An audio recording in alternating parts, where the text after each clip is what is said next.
your life is mostly going well, but you just know that if you had a better morning routine, if you were more consistent with your mindfulness practice, if you were more consistent with a journaling practice or reading before your day started, that would make a profound impact on your life.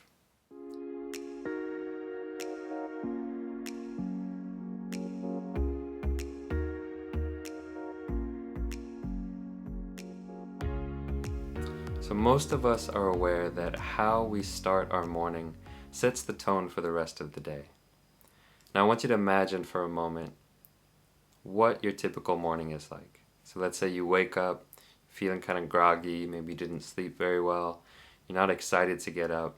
You might hit the snooze alarm 5 or 6 or 7 times. Eventually you kind of wake up, you get out of bed, and instantly you reach for your phone, grab your phone, and you start checking social media. You check Facebook, you check Instagram, you check your email, you start looking for messages. You're trying to find some hit of dopamine to make you feel excited, something to get you up for the day. After that, you might start looking at the news, you might start looking at what's going on with the coronavirus situation, and eventually, after maybe 20 or 30 minutes of this, you stumble out into the kitchen and groggily start to put on the coffee and get your day started. After that, you start answering emails and start trying to kind of whittle away at your to-do list.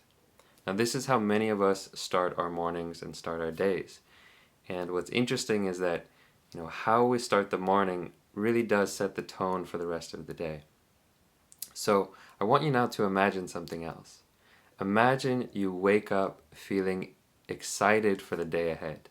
You wake up with energy, with joy, looking forward to what the day might bring. Let's say you get out of bed before you even look at your phone. You head straight to the bathroom, you brush your teeth, splash some water on your face. You're starting to wake up your body. Let's say you then go back, you make your bed, and then you sit down for 10 minutes of silence, some meditation, centering the mind, sharpening your mind. After that, you might read for 10 minutes, you might do some affirmations, some journaling. And then let's say you do a short exercise, maybe 10 minutes of yoga, maybe you go for a run around the block, and you spend some time thinking about what are the big projects you want to be working on today, what's most meaningful for you to work on. After that, you maybe sit down and start to tackle the big projects in your life rather than checking your email, rather than just working on the small items on your to-do list. You spend that morning focused on what's really important.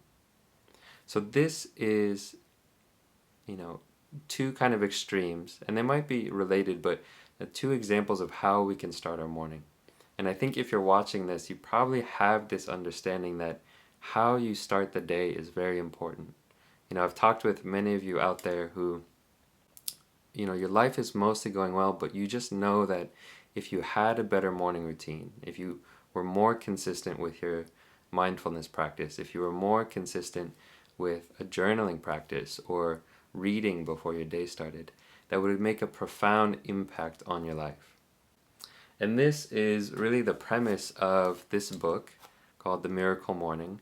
And it's something that I've been diving into recently and been implementing in my own life. And I've been feeling, a lot of the positive benefits of starting the day in this way. Now, given the situation with coronavirus around the world, a lot of us are in quarantine, a lot of us are maybe not a whole lot we can do outside, and so there's this changing time where we have this opportunity to spend maybe the next month or 2 months really cultivating a strong and healthy morning routine.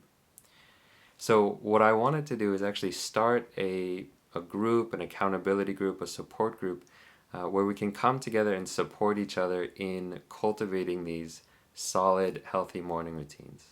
And the premise of this book, it's really fascinating and fantastic book. I highly recommend it. But he really, the author is Hal Elrod, he really makes the case that if you want success in your life, whether it's success in business, in relationships, in your spirituality, and I know for some of you are like, what's spiritual success? Success is it's whatever you define it as. So you can say, I want to feel more grounded, I want to feel more content, more compassionate. To me, that would be spiritual success. But the case that this book makes is that if you want success in any area of your life, it starts with who you are becoming. It's not something that you can just achieve right away. It's the habits you're building, the character you're building. So success comes not based on what you can get, but it's like, can you create the type of person that attracts success naturally? And that really starts with a strong morning routine. This might not be for everybody. Maybe there's some of you out there who are like, I'm happy without a morning routine, and that's fine. If you don't want a morning routine, that's great. I've noticed in my life that when I have a strong, dedicated, consistent, and kind of diligent morning routine practice, that I'm just much more motivated, I'm much more grounded in myself. I get a lot more done, and I just feel better about myself as well.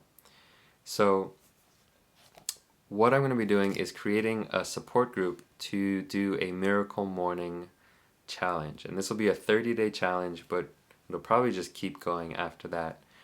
So if you're interested in joining this challenge, I'm going to put a link to the Facebook group in the comment section below.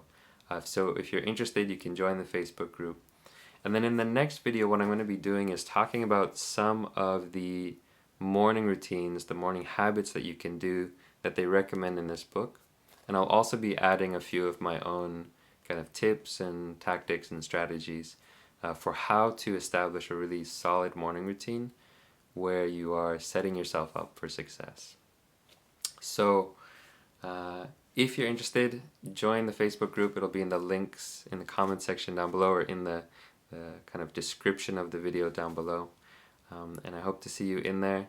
And stay tuned for an upcoming video where I'm going to talk more specifically about what are the actual habits that you can do to transform your life. So what are the morning routines? What are some of the strategies, the techniques you can use? So I hope you enjoyed this video, and stay tuned for the next one, and we'll see you later.